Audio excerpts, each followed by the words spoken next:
రాజధానికి సంబంధించినటువంటి విషయం రాష్ట్రంలో చాలా పెద్ద చర్చనీయాంశంగా మరోసారి ముందుకొచ్చింది. రాష్ట్ర ప్రభుత్వం రాజధాని నిర్మాణం కంటే ఒక మహానగరాన్ని, ప్రపంచ స్థాయి మహానగరాన్ని నిర్మించాలనే పేరు పైన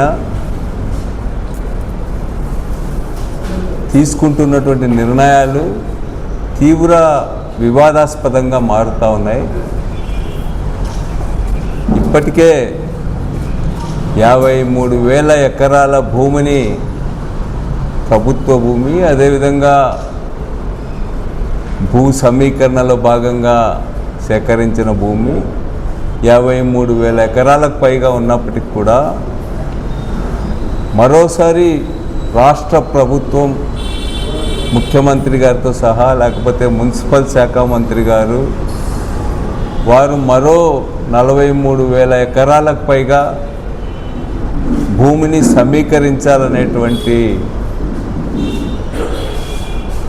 నిర్ణయాలతో ముందుకు పోతూ ఉన్నారు. దీనిపైన ఇప్పటికే భూమిని భూసేకరణ కింద ఇచ్చినటువంటి 29,000 మంది రైతులు, అదేవిధంగా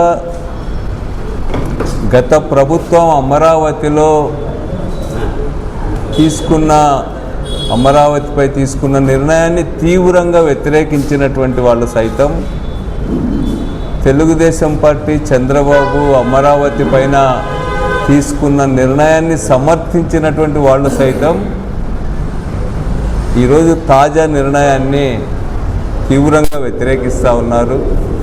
మనమంతా చూసాం, చనిపోయే వరకు టీడీపీలోనే ఉంటా అని చెప్పే ఒడ్డే శోభనాద్రీశ్వరరావు లాంటి మేధావులు కానీ ఇంకా అనేక మంది ఇది సరైనటువంటిది కాదు అనేటువంటిది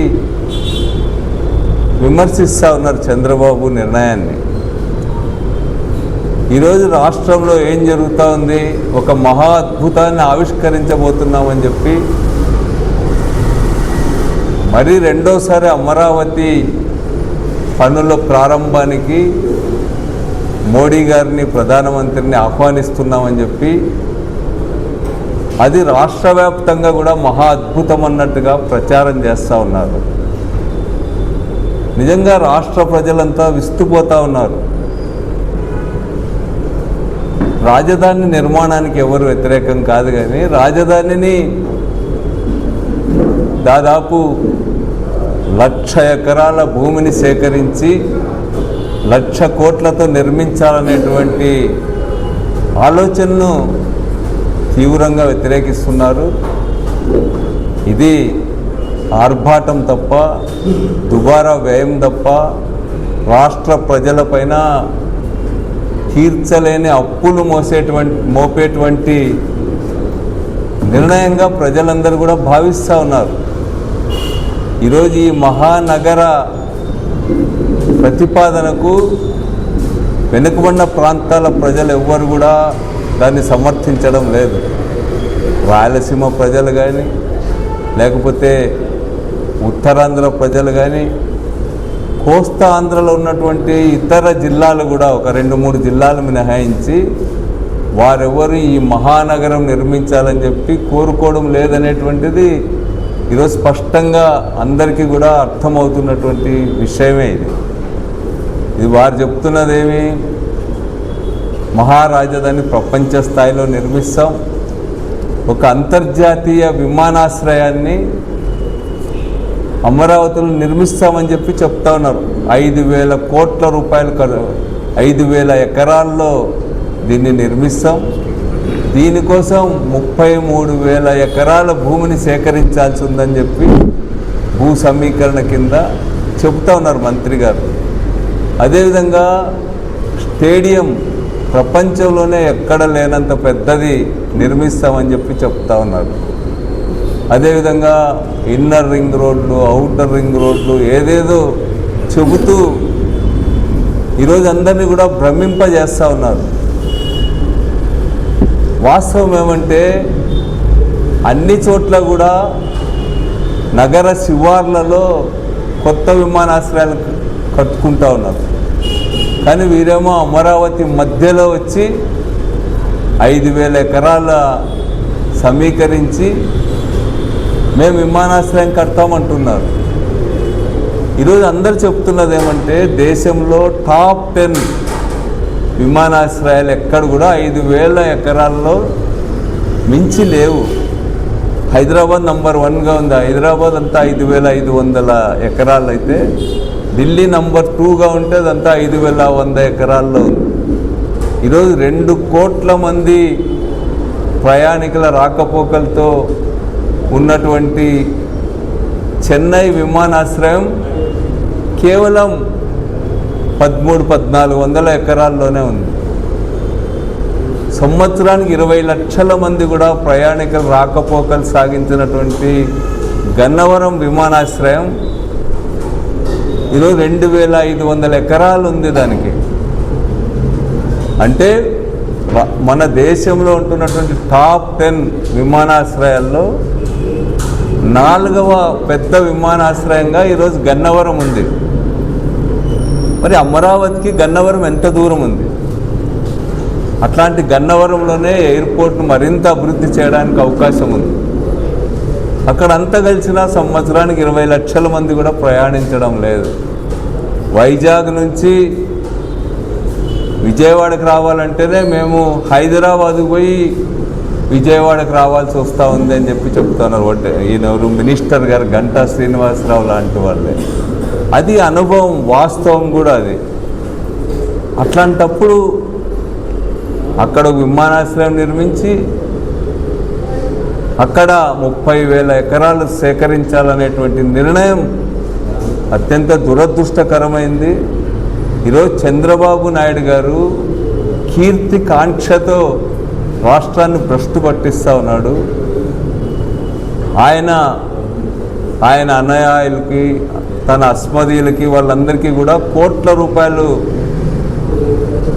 వాళ్ళ కట్టబెట్టడానికి ఈరోజు ఈ మెగా సిటీ పేరు మీద ఇదంతా కూడా నిర్వహిస్తున్నారు. అక్కడ టెండర్లు జరుగుతున్నటువంటి తీరు కానీ, లేకపోతే రింగ్ రోడ్లకి, లేకపోతే రోడ్స్కి ఖర్చు పెడుతున్నటువంటి చదరపు కిలోమీటర్లకు 64 కోట్లు, 60 కోట్ల రూపాయలు ఖర్చు పెడుతున్నది. ఇవన్నీ కూడా చూస్తూ ఉంటే ఇది ఒక పెద్ద అవినీతికి ఒక చిరునామాగా మారేటువంటి ప్రమాదం కనిపిస్తూ ఉంది ఈరోజంతా కూడా. ఈరోజు శాశ్వత భవనాల కోసం మళ్ళా ఇప్పుడు టెండర్లు పిలిచినారు. 1,000 కోట్ల రూపాయలు టెండర్స్ పిలుస్తున్నారు. కానీ 5-6 ఏళ్ల క్రితం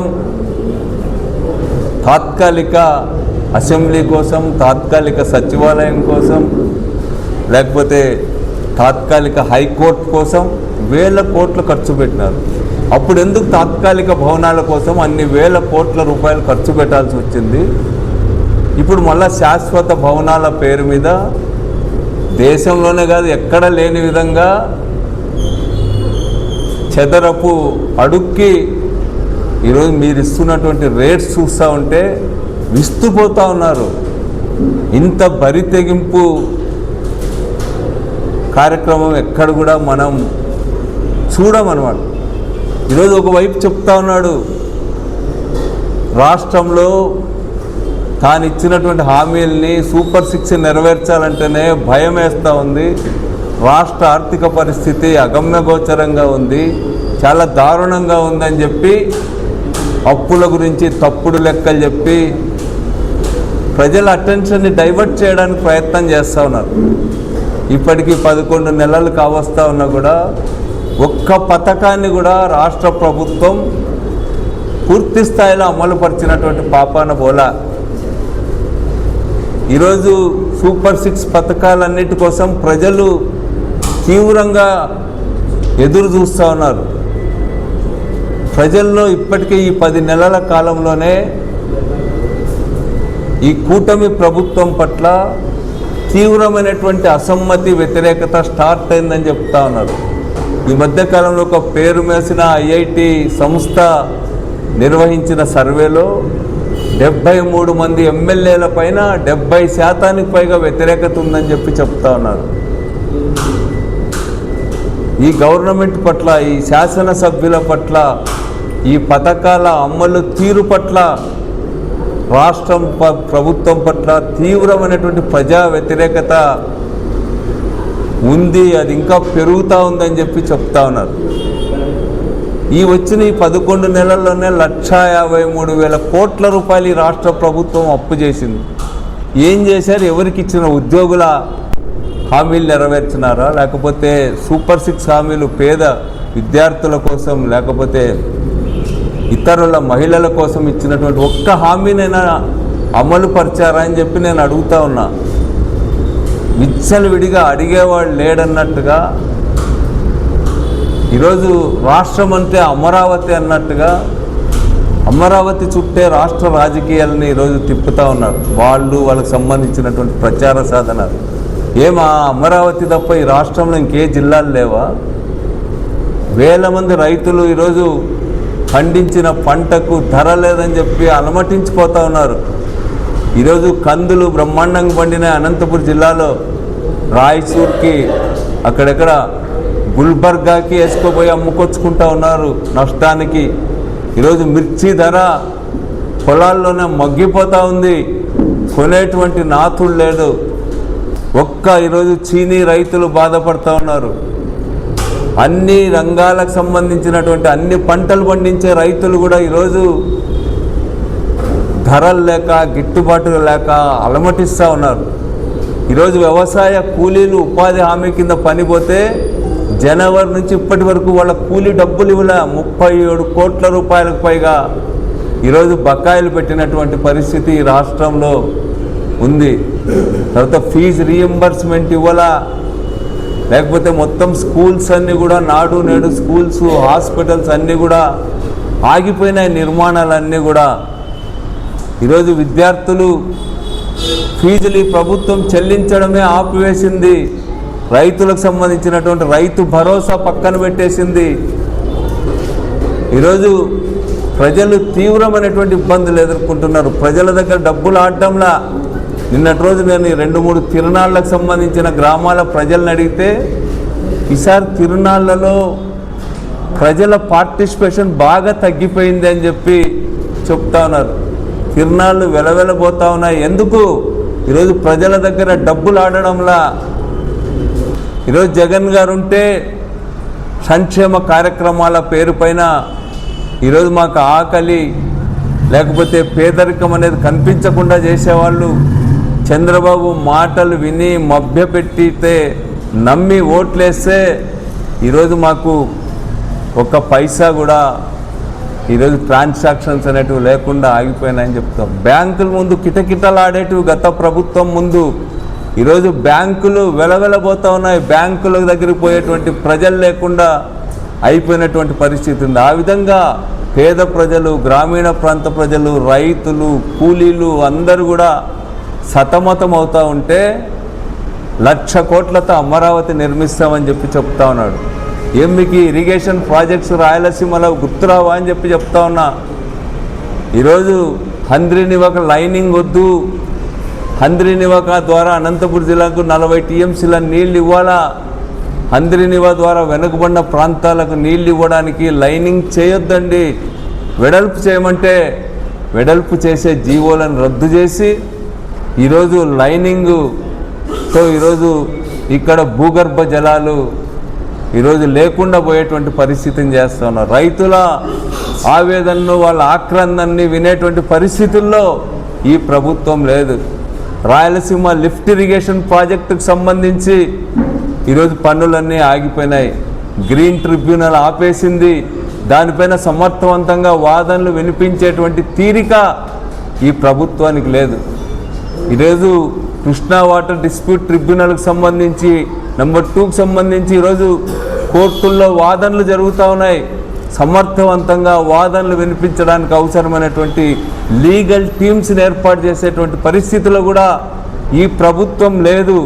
ఎందుకంటే ఈ ప్రభుత్వానికి వెనుకబడిన ప్రాంతాలకు సంబంధించిన రైతుల ఘోష లేకపోతే అక్కడ ఇరిగేషన్ ప్రాజెక్టులు ఎదుర్కొంటున్న సమస్యల గురించి ఈ ప్రభుత్వానికే ధ్యాస లేదు.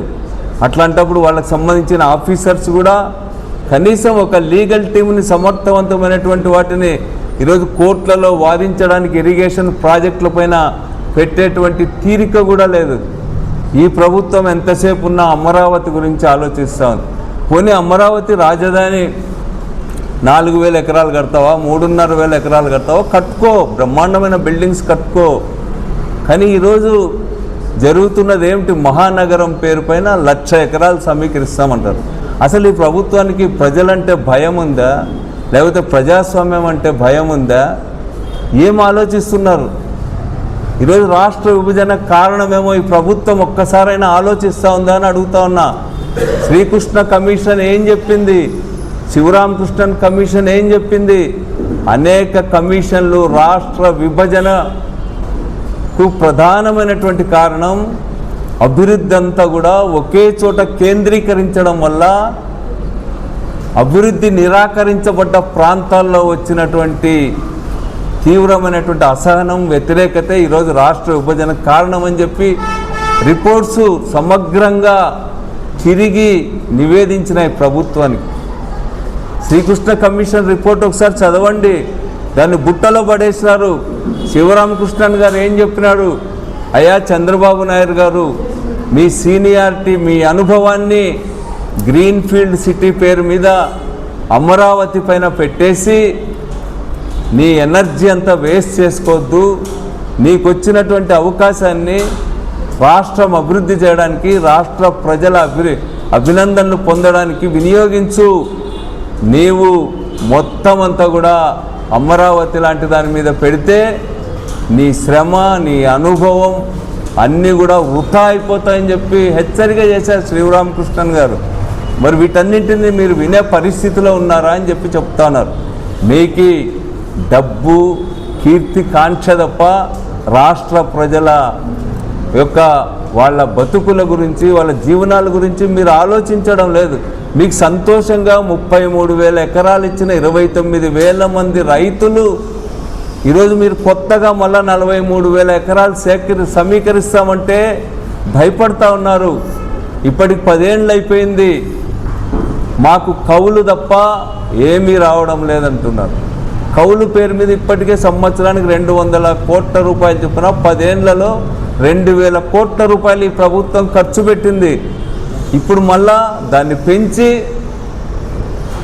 రాబోయే కాలంలో 5,000 కోట్ల రూపాయలు రాబోయే 5 ఏళ్లలో ఖర్చు పెడతామని చెప్పి ప్రభుత్వం చెప్తా ఉంది.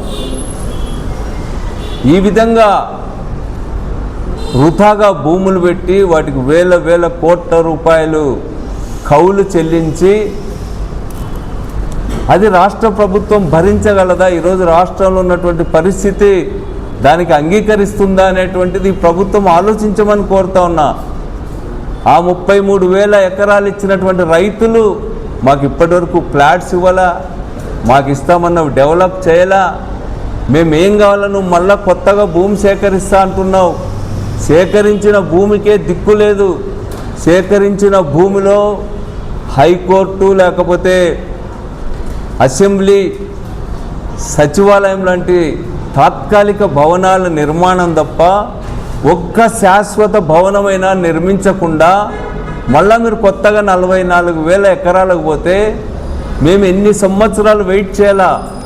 ఇప్పటికే దాదాపు భూములు ఇచ్చిన 29,000 మందిలో 10,000 మంది రైతులు ఈరోజు జీవనోపాధి కోసం ఎక్కడికో వెళ్ళిపోయినారు. దిక్కుదోచినటువంటి పరిస్థితిలో ఉన్నారు. దాదాపు 10,000 మంది రైతులు. వాళ్ళ అగమ్య గోచరంగా వాళ్ళ భవిష్యత్తు తయారైంది. వాళ్ళ గురించి ఆలోచించకుండా ఈరోజు మళ్ళా కొత్తగా భూములు సేకరించి మళ్ళా రైతుల్ని భ్రమల్లో పెట్టి రాష్ట్రమంతా మరో కొన్ని సంవత్సరాలు దాని గురించి ఆలోచించేటట్టు చేస్తాం. పోనీ కేంద్రం ఏమైనా సపోర్ట్ చేస్తుందా? పోనీ అసలు నీ రాజధాని ఆలోచనకు జనసేన, బీజేపీ ఏమైనా మద్దతు ఇస్తున్నాయా? పోనీ ఈరోజు మోడీ గారిని ఆహ్వానిస్తూ ఉన్నారు మీరు. మోడీ గారు ఏమైనా కొత్తగా ఏమని చెప్తున్నాడా? మొన్ననే నిర్మలా సీతారామన్ గారు చెప్పారు, రుణాలు ఇప్పిస్తాం తప్ప క్యాపిటల్ నిర్మాణం కోసం ఆ రుణాలకు పూచి పడడం తప్ప మేము ఒక్క నయా పైసా గ్రాంట్ కూడా ఇవ్వమని చెప్పి నిర్మలా సీతారామన్ గారు చెప్పింది. ఈరోజు ఇంతకుముందు కూడా మోడీ గారు ఏం చేశారో మనకు అందరికీ తెలుసు. ఒక గంపెడు మట్టి, ఓ 2 ఇటుకలు తెచ్చి నీళ్లు తెచ్చి ఇచ్చినాడు. ఇప్పుడు మళ్ళా పిలుస్తూ ఉన్నారు, ఇన్ని కోట్ల రూపాయలు మళ్ళా ఖర్చు పెడతామని చెప్తా ఉన్నారు. ఏమైనా మోడీ గారు మీకు ఇవ్వబోతా ఉన్నారా అని చెప్పి నేను అడుగుతా ఉన్నా. లేకపోతే మళ్ళా చేసే అప్పులకు హామీ ఇవ్వడానికి, ఇంప్రెస్ చేయడానికి మోడీ గారిని పిలుచుకొస్తున్నారా అని చెప్పి నేను అడుగుతా ఉన్నా. అందుకనే ఈరోజు రాష్ట్ర ప్రజలందరినీ కూడా కోరేది ఏమంటే, ప్రజలు ఆలోచన చేయాలా. రాష్ట్రంలో అధికారంలో ఉన్నటువంటి ప్రభుత్వం మా బతుకులను గాలికి వదిలేస్తుందా అని ప్రశ్నించాల్సినటువంటి అవసరం ఉంది. వెనుకబడిన ప్రాంతాలకు సంబంధించినటువంటి వాళ్ళు, లేకపోతే రాష్ట్రంలో కోట్లాది మంది రైతులు, పేదలు, వీళ్ళ జీవితాలన్నీ కూడా పట్టించుకోకుండా అమరావతి అని చెప్పి ఈరోజు గ్రాఫిక్స్తో లేకపోతే ఇంకో రకంగా ప్రజలను భ్రమింపజేయడానికి, మభ్యపెట్టడానికి చేసేటువంటి ప్రయత్నాలను ఉపసంహరించుకోమని చెప్పి కోరాల్సినటువంటి అవసరం ఉంది. కొత్తగా మళ్ళా భూమిని సేకరిస్తామనేటువంటి దాన్ని ఈరోజు ఉపసంహరించుకోవాలా. ఈరోజు ఈ ప్రభుత్వం మనం నిన్ననే చూసాం, టీసీఎస్ పేరు పైన టీసీఎస్ ముసుగు తగిలించి 29 ఎకరాల భూమిని 29 రూపాయలకే కట్టబెట్టింది ప్రభుత్వం. టాటా కంపెనీకి ఉన్నటువంటి పేరుని అడ్డు పెట్టుకొని ఆ పేరుతో తనకు సంబంధించినటువంటి 2 నెలల క్రితం 3 నెలల క్రితం రిజిస్టర్ అయినటువంటి కన్సార్టియంస్కి, కంపెనీలకు ఈరోజు పదుల ఎకరాలని రూపాయికే కట్టుబెట్టేటువంటి కుట్ర జరుగుతూ ఉంది. ఈ భూములన్నింటిని కూడా తనకు సంబంధించినటువంటి వాళ్లకు ఈరోజు అప్పజెప్పడానికి టీసీఎస్ లాంటి పేరున్న కంపెనీల పేరుని అడ్డు పెట్టుకొని మోసం చేయడానికి ప్రభుత్వం కుట్ర చేస్తుందనేటువంటి విషయాన్ని ఈరోజు ప్రజానీకం అర్థం చేసుకోవాల్సినటువంటి అవసరం ఉంది.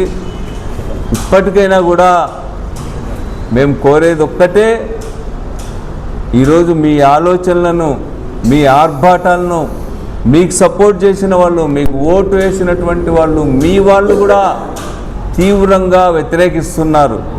వాళ్ళు రాజకీయ దృక్పథంతో వ్యతిరేకించడంలా, రాష్ట్ర అభివృద్ధిని కాంక్షించి, రాష్ట్రానికి జరిగే నష్టాన్ని గుర్తించి వాళ్ళు మీకు హెచ్చరికలు చేస్తూ ఉన్నారు. ప్రజల బాధల్ని, వాళ్ళ హెచ్చరికల్ని మీరు ఆలోచించి ఇట్లాంటి దుబారాని, రాష్ట్రాన్ని అప్పుల ఊబిలో కూర్చేటువంటి దీన్ని మీరు విరమించుకోవాలని చెప్పి ఈ రాష్ట్ర ప్రభుత్వానికి మేము విజ్ఞప్తి చేస్తూ ఉన్నాం ఈ సందర్భంగా అని చెప్పి తెలియజేస్తాను.